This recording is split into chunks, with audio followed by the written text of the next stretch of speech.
Bom dia a todos, 7 minutos com o Braulio. Estamos aqui no bairro do Novo Horizonte, tudo tranquilo com vocês?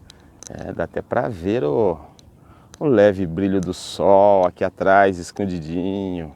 Vocês sabem que eu adoro caminhar de manhã. Eu e a minha esposa, a gente sai aqui pelo bairro do Novo Horizonte. Assim, o Novo Horizonte é um bairro assim que lembra, de certa maneira, algo rural, mas também tem bastante coisa, bastante comércio. Eu acho interessante esse ar puro. Alguém pode dizer assim, como ar puro? Você mora perto da Petrobras. Mas por incrível que pareça, a contaminação da Petrobras não chega assim muito aos nossos narizes, né? Ao meu olfato não chega muito, né? Alguém vai dizer assim, mas não chega porque você já se adaptou a essa poluição? Pode ser, eu concordo. Às vezes a gente se adapta às contrariedades da vida e a gente acha normal. E a gente tem que tomar muito cuidado, hein? Eu me lembro que eu morei 7 anos em Portugal. Eu não ia falar sobre isso, mas agora veio a inspiração. Morei 7 anos em Portugal e muita coisa que eu vi lá na Europa, né? Portugal como referência, aí eu comparava com o Brasil. Eu falava assim para mim mesmo, eu falava, puxa vida, mas essas coisas então não são comuns. Puxa vida, mas o Brasil precisaria mudar. E eu vou compartilhar com vocês, nesse momento, alguns exemplos, né? Carteira de trabalho, por exemplo, né? Uma coisa muito simples que todo mundo sabe o que é. Aqui no Brasil todo mundo diz assim, nossa, mas você não tem a carteira de trabalho assinada ainda? Cadê sua carteira de trabalho?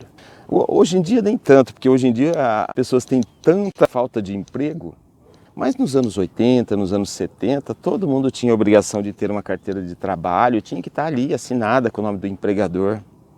Aí quando eu cheguei lá em Portugal, as pessoas eram contratadas por um contrato, 2 folhas sulfite, 3 folhas sulfite ali, digitada, assinada, documentada, provavelmente registrada no cartório, e estava tudo ok, você estava contratado.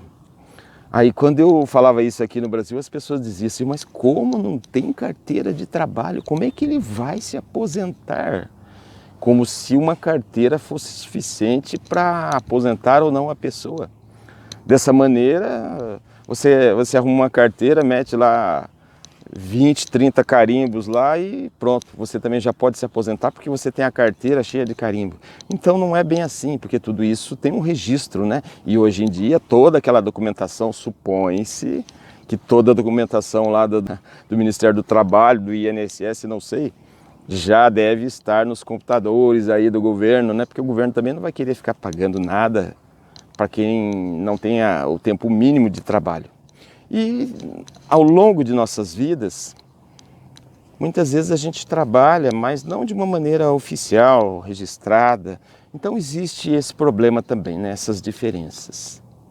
Outro aspecto, por exemplo, que eu gostaria de citar também, lá em Portugal, quando você ia num restaurante, né? Quando você andava pela rua, você não conseguia perceber claramente aquelas pessoas que eram muito ricas lá em Portugal ou aquelas pessoas assim normais como a gente, né, vamos dizer assim, populares, né? Pessoas ali da comunidade da classe normal, média, vamos dizer assim, média baixa, né?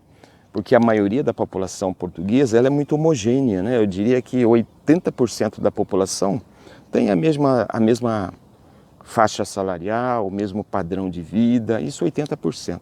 Aí, lógico, vai sobrar 20% que talvez sejam aqueles mais abastados, que têm um pouco mais de posses, né? Mas era interessante que as mesmas pessoas que frequentavam, vamos dizer assim, certos restaurantes mais bem cotados, os mais pobres também frequentavam. E quando você olhava essas pessoas na rua ou com seus carros, você não conseguia perceber, mas quem é o rico? E quem é o mais pobre? Agora aqui no Brasil, se você fala isso, é até covardia, né? Você fala assim, não, mas eu não sei diferenciar o mais rico do mais pobre. Não, aqui no Brasil não tem como você dizer que não dá para diferenciar. Aqui no Brasil é totalmente visível.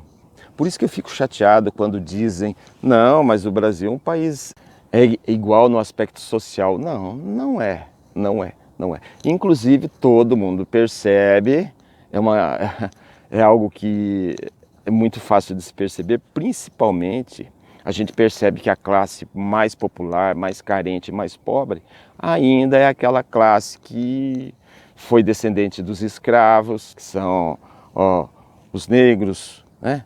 Vamos dizer assim, os mais douradinhos na pele. Ainda é assim, embora no Brasil tem muita gente branquinha também que faz parte desse grupo, isso a gente percebe claramente. Mas eu diria que a base, né, mais carente do Brasil é a parte que veio descendente direto dos escravos, a gente não pode negar. E a gente precisa mudar isso sim, a gente precisa apoiar, né, para que a gente consiga equilibrar um pouco mais essa balança brasileira, né?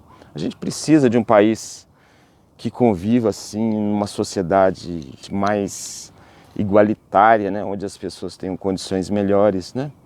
Por exemplo, nós estamos em setembro, me parece que a cesta básica no Brasil está em torno de R$ 2.000, mas quem ganha R$ 2.000? Como que você vai ter R$ 2.000 para sustentar ali 3, 4 pessoas? Está difícil, né? Está complicado. Então, hoje em dia, a gente tem que ter menos filhos, né? A gente precisa votar de uma maneira mais consciente, né? A gente tem que enfrentar essas dificuldades que o Brasil apresenta, né? Essa instabilidade, né, que a gente vê, né? Essas pessoas que estão sendo controladas totalmente pela mídia, né?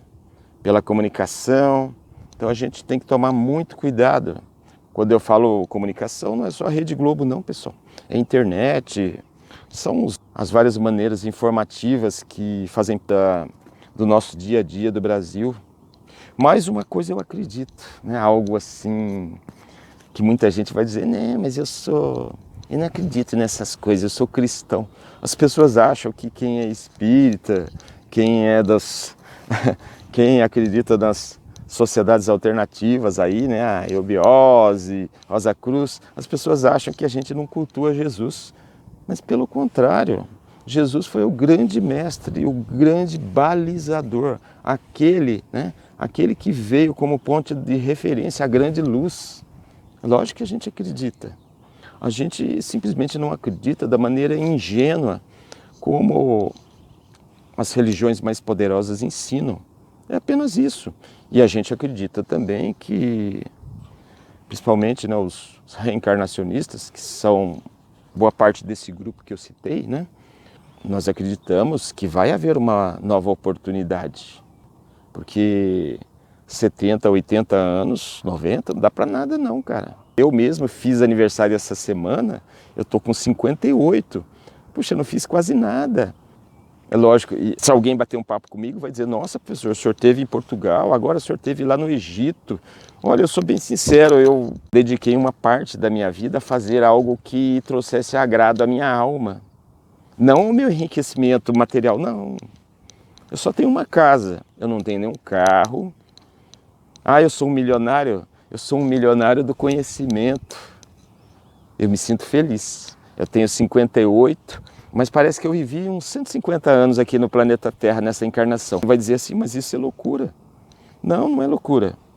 Eu fiz muita coisa interessante que me trouxe muito prazer, muita alegria. E vou convidar vocês, hein? Cultuem menos o dinheiro e guardem mais o seu tempo para coisas assim imateriais, né? Um dia bonito, né? Uma viagem agradável para um lugar interessante, certo? Guardar aquele dinheiro, quem sabe, para uma viagem espetacular. O que é uma viagem espetacular? Ah, eu tenho sonho de ir ao Peru. Vá até o Peru, que é aqui do lado. Ah, mas meu sonho é grandioso, eu quero conhecer o grande Egito, eu quero conhecer Paris, Nova York, a Disney, eu não gosto muito de falar assim, mas vai à Disney.